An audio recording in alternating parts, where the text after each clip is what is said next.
بات یہاں سے شروع کروں گا کہ آئین اور قانون سے بڑا کوئی نہیں ہے. جس طرح ہم کہتے ہیں کہ متکبر صرف اللہ کی ذات ہے، اللہ اکبر ہم کہتے ہیں، سب سے بڑا اللہ ہے، اس تک کوئی نہیں پہنچ سکتا. اور اگر کوئی اس تک پہنچنے کی کوشش کرتا ہے تو اس کو وہ تکبر کے زمرے میں آتا ہے، اور اس کی ذلت اور رسوائی کے علاوہ اور کچھ نہیں ہوتا ہے. آپ قانون کی بالادستی، ہم بہت کمزور ہیں اس وقت قانونی طور پر. عدالتی نظام ہمارا بڑا کمزور ہے، پریشر ہے، بہت سارے مسائل ہیں، نظریہ ضرورت ہے، مفادات ہیں. لیکن اس کے باوجود جتنا بھی ہے، کیونکہ جو لکھا ہوا ہے آئین اور قانون، جو قانون ہے وہ آئین ہے، اس سے بڑھ کر کوئی بھی نہیں ہے، چاہے وہ کتنا ہی پاورفل آدمی کیوں نہ ہو. لیکن ہمارے اس نظام میں، ہمارے اس اداروں میں مفادات، نظریہ ضرورت اور بہت سے ایسے مسئلے ہیں جس کی بنیاد پر ہمیں کمزور قانون نظر آتا ہے، کمزور عدالتیں نظر آتی ہیں، کمزور فیصلے نظر آتے ہیں. لیکن بہرحال کہیں نہ کہیں یہ اپنی شکل دکھاتا ہے. وہ عمران خان جس نے ایک سیشن جج کو، جو کہ مجسٹریٹ تھیں، لوور کورٹ کی جج تھی، اس کو دھمکی دیا تھا کہ میں تمہیں دیکھ لوں گا. وہ عمران خان جو تکبر کے آخری سٹیج سے بھی آگے نکل چکے ہیں، ریڈ لائن سے بھی آگے نکل چکے ہیں، جن کا شاید یہ خیال ہے کہ پاکستان کی پوری عوام، قوم ان کے پیچھے کھڑی ہے، اور وہ جو چاہیں، جس ادارے کو چاہیں، جس شخص کو چاہیں، جس قانون کو چاہیں، جس جج کو چاہیں، جس جرنل کو چاہیں، جس سیاستدان کو چاہیں، جس میڈیا پرسن کو چاہیں، تباہ و برباد کر دیں، اس کے پرخچے اڑا دیں، اس کو بے عزت کر دیں، اس کو دھمکیاں دیں. لیکن آج قدرت نے دکھایا کہ عمران خان صاحب ATS کی عدالت میں حاضر ہوتے ہیں، اور 1 لاکھ کا ملزم عمران خان، مجرم اس لیے نہیں کہہ سکتے کہ جرم ابھی ثابت نہیں ہوا ہے. اور میں اور آپ کون ہوتے ہیں؟ جب تک ہمارا ایک نظام ہے، عدالت ہے، اس کو مجرم نہیں کہے کوئی نہیں ہے. لیکن ملزم ہو گئے، الزام لگ چکا ہے. ملزم عمران خان نیازی 1 لاکھ کی ضمانت عبوری کے لیے ATS کی عدالت میں حاضر ہوئے. پوری طوفان بدتمیزی، پوری MNA منسٹر، ارے بھائی یہ کیا کریں گے؟ اگر کیا آپ سمجھتے ہیں ہوتا ہوگا دباؤ؟ لیکن اگر قانون کے سامنے آپ پیش ہو رہے ہیں، اکیلے بھی پیش ہو جائیں اگر آپ حق میں، لیکن آپ دباؤ کے لیے ان کو لے کر آتے ہیں. بہرحال تو آپ کو ATS کی عدالت سے میرا خیال ہے 1 سپتمبر تک کے لیے عبوری ضمانت آپ نے حاصل کر لی. آپ کو آنا پڑا، آپ کو قانون کے سامنے جھکنا پڑا. آپ کو جس جج کو آپ نے دھمکی دی تھی، اس سے بھی ایک لیول نیچے آپ کو ایک 144 کی عدالت میں بھی جانا پڑا. وہاں بھی جج کے عدالت میں جا کر آپ نے جو ہے وہ ضمانت لی، پرسنل ہیئرنگ دی آپ نے. اور جب ان 2 عدالتوں میں آپ ضمانت کے لیے گئے تو عدالتوں کے جج کے رحم و کرم پہ تھے آپ کہ وہ آپ کو ضمانت دیں یا نہیں دیں. ہو سکتا تھا نہیں دیتے تو آپ کی گرفتاری ہوتی. تو آپ وہ شخص جو اپنے آپ کو قانون سے بالا تر سمجھتا تھا، نعوذ باللہ متکبر کی حیثیت دیتا تھا، اپنے آپ کو فرعون سے بھی اوپر سمجھتا تھا. اور شاید اس کی وجہ یہ تھی کہ وہ اس کا ایک تو مائنڈ سیٹ، اور دوسرا یہ جو چند ہزار یوتھیاز نکلتے ہیں، ان کے ذہن میں یہ ہے کہ یہ پوری قوم میرے ساتھ ہے.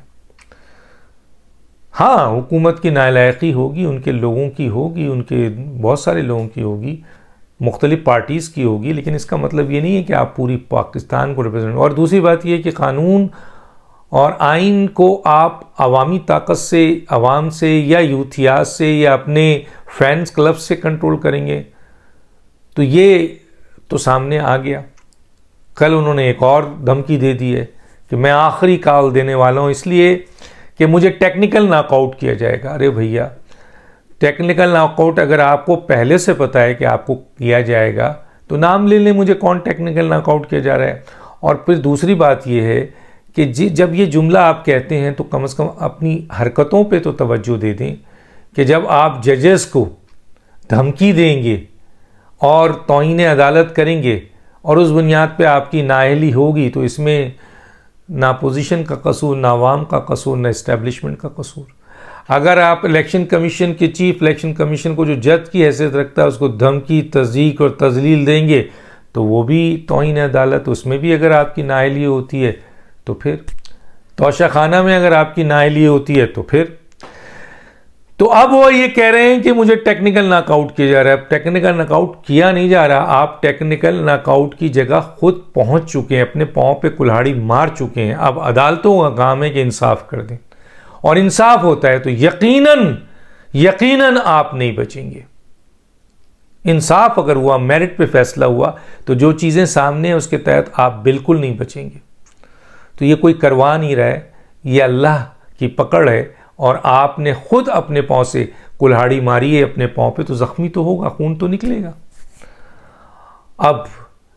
اب آپ کال دے رہے ہیں کہ جی میں آخری کال، آپ سمجھتے ہیں کہ جی آپ کو نااہل نہیں کیا جائے گا، آخری کال دیں گے، چلیں جی دے دیں کال۔ میں تو پہلے بھی کہہ چکا ہوں، میں تو گزارش کر چکا ہوں وزیر اعظم سے، میں گزارش کر چکا ہوں حکومت سے، میں گزارش کر چکا ہوں آرمی چیف سے، ڈی جی ISI سے، ڈی جی رینجر سے، سب سے کہ یا ان کو کوئی میسج پہنچائے کہ نکالیں اپنے آپ کو، آخری کال دے دیں، یہ لوگوں کو نکالیں۔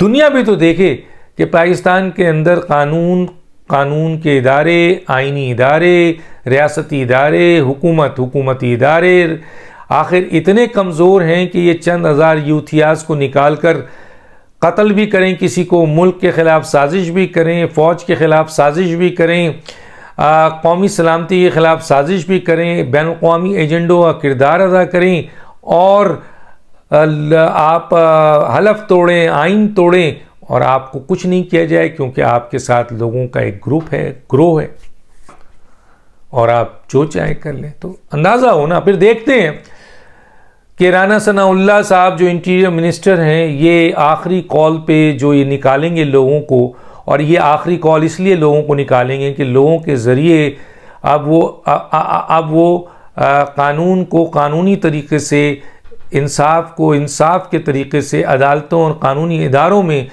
لڑنے کے بجائے اب وہ سڑک پر اپنے یوتھیاز کی ذریعے لڑنا چاہتے ہیں۔ جس طرح گرفتاری کے وقت ان کے لوگوں نے یہ تو بھاگ گئے تھے، یہ تو اتنے بزدل ہیں کہ یہ بھاگ گئے، تو ان کے لوگ جو ہیں وہ بنی گالہ میں کھڑے ہوئے اور وہاں سے میسیجنگ ہو رہا ہے، تمام چند جو لوگ تھے آپ کے سینئر، ان کے جو لیڈر، کہ بھائی آ جاؤ، عمران خان کو گرفتار کیا جا رہا ہے۔ 175 لوگ رات کو حاضر ہوئے تھے۔ یہ ہے حاضری۔ لانگ مارچ میں جب آپ نے کال دی تھی تو آپ کی حاضری آپ کو پتہ ہے پنجاب میں بھی ہے، سرکاری انوالومنٹ کے باوجود۔ تو کیا کسی ملک کی ریاست، کسی ملک کی حکومت، ریاستی ادارے، آئینی ادارے، قانون، رینجرز، فوج، پولیس، پیراملٹری، یہ اتنے کمزور ہوتے ہیں کہ چند ہزار، 10,000، 15,000، 20,000 لوگ نکل آئیں تو یہ ہاتھ جوڑ کے بیٹھ جائیں؟ تو آخری کال ضرور دیجیے، آخری کال جلد دیجیے، بقول آپ کے کہ آپ کو ٹیکنیکل ناک آؤٹ کیا جا رہا ہے، کیا نہیں جا رہا ہے، آپ نے خود اپنے پاؤں پہ کلہاڑی ماری ہے، اور اب انصاف الیکشن کمیشن کو دنیا دیکھ رہی ہے، انصاف میں ان اداروں کو جو انصاف کے ادارے ہیں ان کی طرف پوری دنیا دیکھ رہی ہے کہ آپ میرٹ پہ فیصلہ کرتے ہیں، یا یہاں جنگل کا قانون ہے کہ ایک شخص دنیا کے، پاکستان کے تمام آئین اور قانون اور حلف کو توڑ دے، اداروں کو گالیاں دے، اداروں کے سربراہوں کو گالیاں دے، تضییق کرے، اور اس کے خلاف کوئی کارروائی ہو تو وہ اپنے یوتھیاز کی، اپنے ورکروں کی، اپنے فینس کلبز کی دھمکیاں دینے لگے۔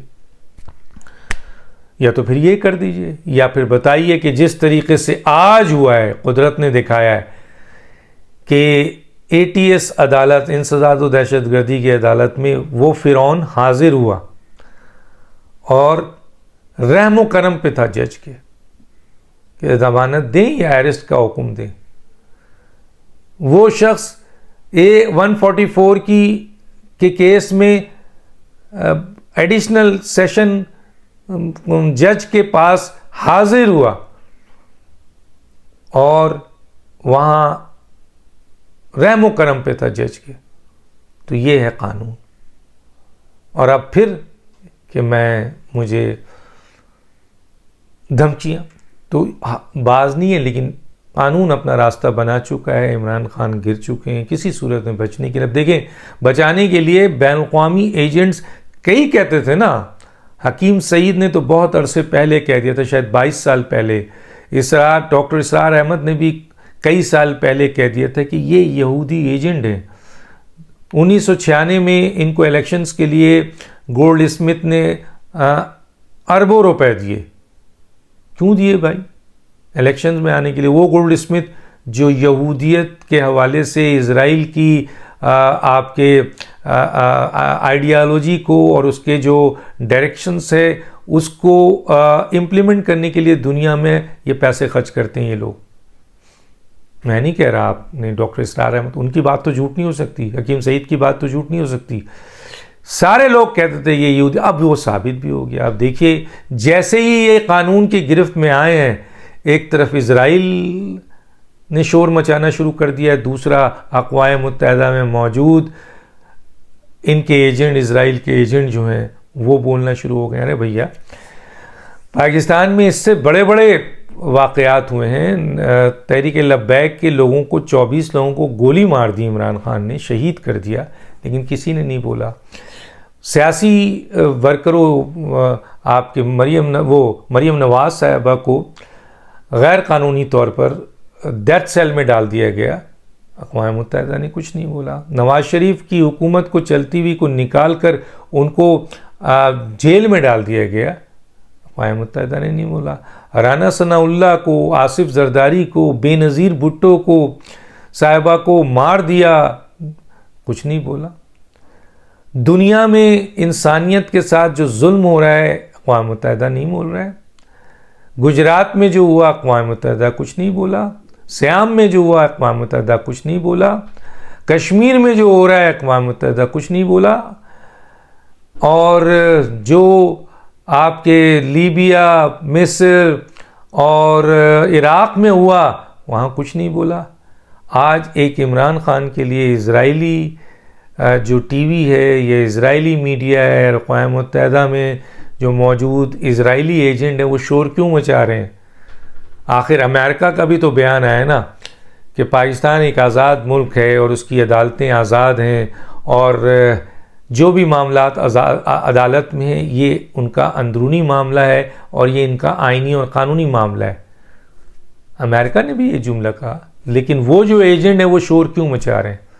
صحیح کہہ رہے ہیں نا کہ اپنے اس ایجنٹ کو جس کو امپلیمنٹ کیا تھا اور وہ اپنی غلطیوں سے اتنی بری طریقے سے پھنس چکا ہے کہ وہ خود بھی جانتا ہے کہ وہ ٹیکنیکلی ناک آؤٹ ہو رہا ہے، کیونکہ اس نے ایسے حالات پیدا کر دیے ہیں کہ قانون کی گرفت میں آ چکا ہے اور ایک جگہ نہیں 6 جگہ آ چکا ہے. تو اب اس کا بچنا ممکن نہیں ہے. تو یہ رشدی کے حمایت میں بیان دے کر اپنے ایجنٹ کو رشدی کی حمایت میں شاتم رسول، ناسور، ناپاک، اور کہتا ہے کہ جی میرے بیان کو توڑ موڑ کر دیا گیا ہے. تو پھر اسی گارڈین نے جو ہے وہ آئینہ دکھا دیا کہ ہم توڑ موڑ کر نہیں، جو تم نے کہا تھا وہی ہے. تو جاؤ نا گارڈین کے خلاف بھی، فائنینشل ٹائمز کے خلاف بھی برطانیہ کی عدالت میں جا کر ڈیفرمیشن کا کیس کرو، اربوں روپے بھی ملے گا. دنیا میں آپ کہہ سکیں گے دیکھیں میں جیت گیا جیسے اور دوسرے لوگ جیتے ہیں. آپ کہیں گے دیکھیں یہ جھوٹے تھے میں سچا تھا. تو کیوں نہیں گئے؟ سب کو پتہ ہے کہ آپ سے بڑا جھوٹا کوئی نہیں، آپ سے بڑا. اب ایجنٹ مکمل طور پر آپ ثابت ہو گئے. یہ بیانات، یہ چیزیں جو لمیٹڈ ایک لابی آپ کے فیور میں دے رہی ہے، دنیا نہیں دے رہی ہے. ایک لابی، انڈین، اسرائیل، اقوام متحدہ میں اسرائیلی ایجنٹ، باقی کوئی نہیں دے رہا ہے. کیوں؟ کیونکہ ان کو اب یہ ڈر ہے کہ ہم نے اتنی انویسٹمنٹ کی ہے عمران خان پہ فورن فنڈنگ کے حوالے سے، ہم نے اتنی محنت کی ہے عمران خان پہ. ہم عمران خان کو نکال کے لائے تھے، اور جب ہم لائے تھے تو اس ڈاکٹر اسرار احمد اور حکیم سعید نے اسی زمانے میں بتا دیا تھا کہ یہ یہودی ایجنٹ ہے اور ہم نے اس ایجنٹ کے اوپر بہت پیسہ لگایا، بہت ٹائم لگایا، لیکن اس نااہل ناکام شخص نے اپنی ہی نااہلیت کی بنیاد پر ایسے حالات پیدا کر دیے ہیں کہ وہ پاکستان کے آئین اور قانون میں جگڑ چکا ہے، اور اس بنیاد کے اوپر اب یہ سیاست سے اور حکومت سے ہمیشہ کے لیے آؤٹ ہو رہا ہے۔ تو تکلیف کہاں ہو رہی ہے؟ تکلیف ہو رہی ہے اسرائیل میڈیا کو، تقریر ہو رہی ہے اقوام متحدہ میں اسرائیلی ایجنٹس کو، ان کو تکلیف ہو رہی ہے۔ تو یہ چند باتیں تھی جو میں نے آپ کے سامنے رکھا ہے، اور اللہ تعالیٰ، اور جو تکبر کرنے والا ہے اللہ کی پکڑ جب آتی ہے تو صرف ذلت اور رسوائی آتی ہے۔ ابھی دیکھیے آگے ہوتا ہے کیا۔ ڈاکٹر دانش کو یاد دیجیے۔ اللہ حافظ۔